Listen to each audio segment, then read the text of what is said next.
मंडप में लौटी मोहब्बत, रूही और नहर का पुनर्मिलन। खाटू श्याम बाबा के दरबार में सच्चे प्यार की जीत हुई।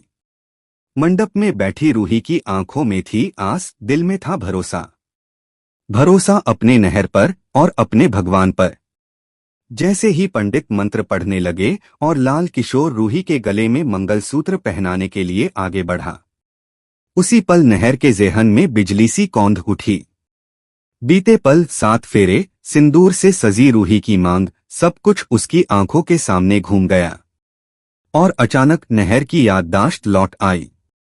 एक पल में नहर उठ खड़ा हुआ, लाल किशोर के हाथों से मंगलसूत्र छीनकर रूही की मांग में सिंदूर भर दिया।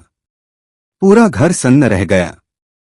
हर कोई हक्का बक्का, क्योंकि जिसने कहा था कि नहर को कुछ याद नहीं, अब वही सबके सामने अपनी पत्नी रूही को अपना रहा था।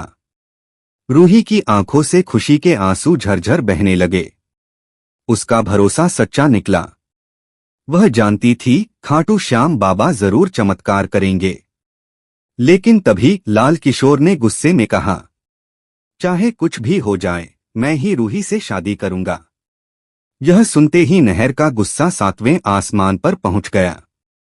उसने लाल किशोर की कॉलर पकड़कर कहा, रूही मेरी पत्नी है और कोई उसका नाम भी नहीं ले सकता। घबराए लाल किशोर ने सच्चाई उगल दी। मुझे यह सब करने के लिए दादी ने कहा था। यह सुनते ही नहर का खून खौल उठा। उसने दादी की ओर देखा और बोला, जिसने इस घर की बहू के साथ छल किया, उसके लिए इस घर में अब कोई जगह नहीं। और फिर नहर ने लाल किशोर और दादी दोनों को घर से धक्के मारकर निकाल दिया। दादी ने हाथ जोड़कर माफी मांगी, लेकिन नहर और रूही दोनों ने मुंह फेर लिया। अब घर का माहौल पूरी तरह बदल चुका था। जहां कुछ देर पहले मंत्र गूंज रहे थे, वहीं अब हर कोई नहर और रूही के मिलन पर खुशियों के आंसू बहा रहा था। नहर ने पूरे परिवार के सामने रूही का हाथ थामकर कहा, चाहे कितनी भी चालें चली जाएं, रूही हमेशा मेरी पत्नी थी, है और हमेशा रहेगी। और खाटू श्याम बाबा की कृपा से फिर से भर गई रूही की मांग।